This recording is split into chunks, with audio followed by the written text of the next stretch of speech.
नमस्कार। ये वीडियो हमारा किस टॉपिक पे है, एक लाइन में मैं बताऊंगा, आपको शायद क्लियर हो जाएगा बिल्कुल परफेक्ट रूप से कि prevention is better than cure. आपको कोई बीमारी लगे, आप दवा करो, इलाज करो, ऑपरेशन करो, इंजेक्शन करो, उससे अच्छा है कि वो बीमारी न लगे ऐसा चीज करो। तो पूरा वीडियो हमारा इसी टॉपिक पे है और इसको बिल्कुल लास्ट तक देखिएगा, आपको बहुत फायदा होने वाला है। तो हम बात आगे शुरू करते हैं। दरअसल हमारा ये पूरा बॉडी इसकी अलग अलग कोशिकाओं में विभक्त है। कोई भी अंग हो अलग अलग कोशिकाओं से मिलकर बना हुआ, और वो सारी कोशिकाएं दो तत्व के अनुपात के हिसाब से चलती है। अगर उसका अनुपात आपके खान पान के हिसाब से सही बन रहा है तो बीमारियां नहीं आती हैं आसानी से। और अगर आपने खान पान से हमने बिगाड़ दिया उसको तो बीमारियां आती रहती हैं, हमको पता नहीं चलता समय से। और जैसे इम्यून पावर, हमारा रोग प्रतिरोधक क्षमता वो कमजोर पड़ता है, वो हावी हो जाता है, फिर हमको बड़ी दिक्कत हो जाती है। तो हम बताना चाहेंगे कि पूरी बॉडी हमारा दो तत्व कौन से हैं? अम्ल, जिसको हम एसिड बोलते हैं, और दूसरा तत्व क्षार यानी अल्कालाइन। इन दोनों तत्वों से मिलके बना हुआ है। तो अब हम जो भी खाएं पिए, इन तत्वों को बस संतुलित रख के खाए पिए। जो भी खाएं हमको पता होना चाहिए कि इसमें क्या है, अल्कालाइन है कि एसिड है, कौन सा ही भोजन है, अम्लीय है या क्षारीय है। तो उसी हिसाब से हम उसको ग्रहण करेंगे तो हमारे शरीर में वही सारा होगा और संतुलन बना रहेगा अम्ल और क्षार का। तो हमारा शरीर बीमार नहीं पड़ेगा और बहुत लंबी आयु को प्राप्त होंगे। तो अब हम बात करें कि ये अम्ल क्षार हमको पता कैसे चलेगा। तो अभी इसको पीएच लेवल पे नापा जाता है। ये पीएच लेवल क्या है, आप समझ में आप लोगों को शायद इस पे हम थोड़ा क्लियर कर दें। हाइड्रोजन के आयन को पीएच लेवल कहते हैं, और ये एक मीटर आता है, पीएच मीटर, जिसपे बॉडी के विभिन्न द्रव्यों को लेकर के, उसका सैंपल लेकर के, और उसको आप जांच करा सकते हैं या खुद से जांच कर सकते हैं। तो इसमें क्या होता है, पैमाना होता है पीएच मीटर पे 0 से लेके 14, ये 0 से लेके 14 अंकों तक का इसका पैमाना होता है। 0 से लेके अगर 7 तक है तो आपके बॉडी में आपका जो अंक का चेकअप हो रहा है जिस चीज का, वो अम्लीय है। क्योंकि 0 से 7 होता है तो अम्लीय होता है, और 7 से 14 होता है तो वो क्षारीय होता है, अल्कालाइन होता है। और इसकी आदर्श स्थिति क्या होती है, जब आपकी अम्लीय शरीर होता है, आदर्श स्थिति पर भी बात करते हैं, जब अम्लीय शरीर होता है तो अम्ल से पैदा होने वाले विभिन्न प्रकार के रोग वो बनते हैं। और क्षारीय जब होता है तो शरीर ज्यादातर स्थिति में बहुत सुरक्षित रहता है। और उसकी आदर्श स्थिति आपके शरीर में अम्ल और क्षार की क्या होनी चाहिए, वो वैज्ञानिकों के रिसर्च के हिसाब से जो आदर्श स्थिति है वो 7.35 से लेके 7.45 के बीच में होती है। तो आदर्श स्थिति होती है, यानी हम बहुत ही स्वस्थ होते हैं। अब हमारे शरीर में एक ऐसी शक्ति है कि कोई भी तत्व अगर ज्यादा होता तो सबसे पहले यही उसको बैलेंस करने का प्रयास करती है, संतुलन करने का प्रयास करती है। तो अगर कोई एसिड वगैरह कुछ या क्षार कुछ भी अगर आपके शरीर में ज्यादा है या कम है तो उसको एडजस्ट यही करती है।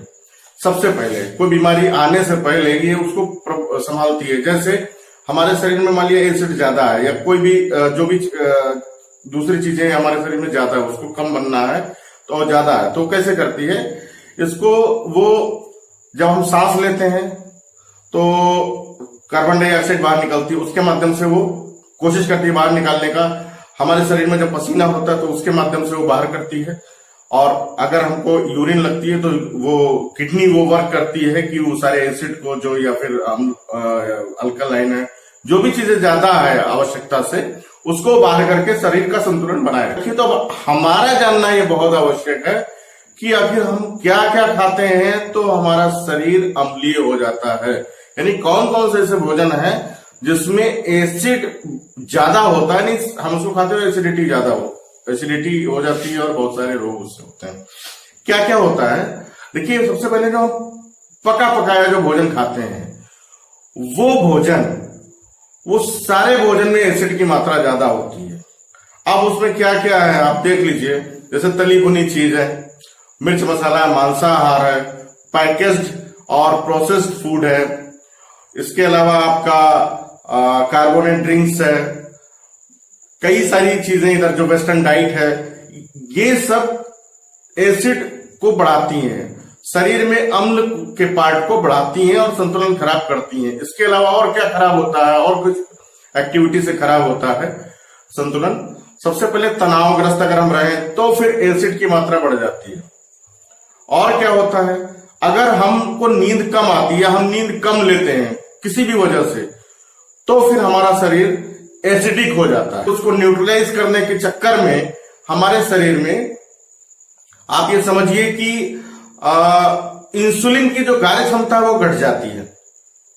इंसुलिन की कार्य क्षमता घट जाती है तो क्या होता है, तो होता यह है कि मसल्स जो ब्लड से ग्लूकोज को प्राप्त करता है, हमारा जो मांसपेशियां हैं, हमारी मसल्स हैं, वो ब्लड से जो उसको ग्लूकोज प्राप्त होता है और वो आगे वर्क करने के लिए उसको पर्याप्त जो है मदद मिलती है, तो वो ग्लूकोज नहीं मिल पाता। क्यों? इंसुलिन जो है उसकी कार्य क्षमता रुकी है।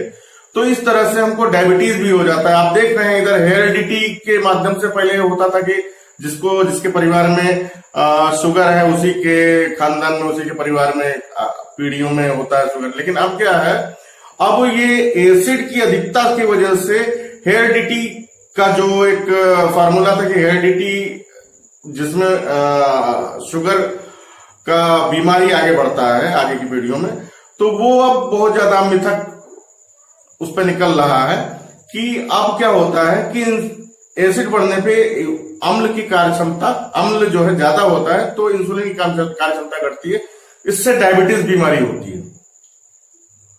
और क्या होता है, जब हमारे शरीर में एसिड होता है तो उसको बॉडी न्यूट्रलाइज करता है। कौन सा? मांस जो होती है, मांसपेशियां और हड्डी उसको न्यूट्रलाइज करने के लिए ज्यादा वर्क करती हैं, और ज्यादा वर्क करने की वजह से, और एसिड जब वो नहीं कम होता है हमारे खान पान की वजह से, तो बोन हमारी एसिडिक होने लगती हैं, उससे प्रभावित होने लगती हैं, तो यानी हड्डियों के रोग शुरू हो जाते हैं, जैसे ऑस्टियोपोरोसिस, आर्थराइटिस और बहुत सारी बीमारियां होती हैं।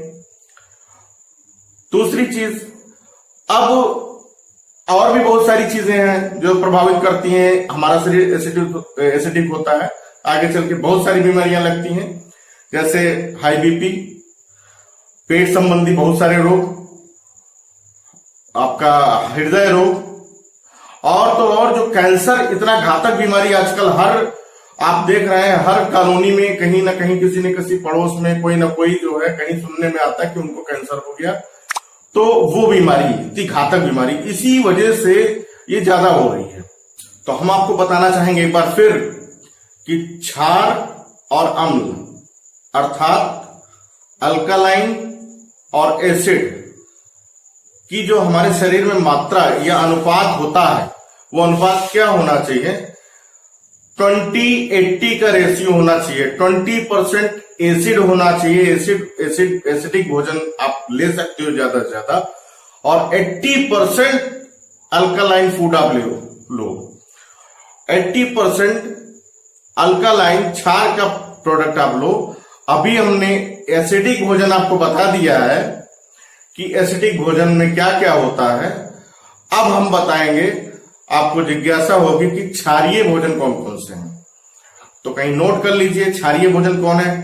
फल हैं, फलों के रस हैं, हरी सब्जियां हैं उनके रस हैं, अंकुरित अनाज हैं, नारियल पानी है, नट्स है, ड्राई फ्रूट्स है। और इसमें हम एक चीज बहुत ये क्लियर करना चाहेंगे कि फल में भी कुछ फल में एसिड होते हैं।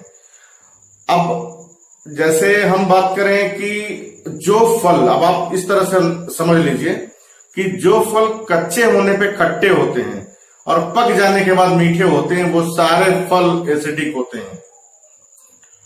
जो फल कच्चे होने पे बेस्वाद यानी फीके होते हैं और पक जाने पे मीठे होते हैं, वो सारे फल क्षारीय होते हैं, शरीर को उसकी बहुत आवश्यकता होती है। जैसे आपके कौन कौन से ऐसे प्रोडक्ट है, ऐसे फ्रूट हैं जो फीके होते हैं और पक जाने पे मीठे होते हैं, जैसे आपका इस समय सीजन चल रहा है वाटरमेलन का, मस्कमेलन का, है ना, ये सब जो है, आपके पपाया है, ये सब जो है आपका क्षार मेंटेन करता है, बॉडी को अल्कालाइन बनाता है। तो अभी क्या है, बॉडी को एसिडिक बनाना बंद कर दीजिए, बॉडी को अल्कालाइन में रखिए, पूरी बॉडी आपकी अल्कालाइन में रहे। बहुत अच्छी बात है।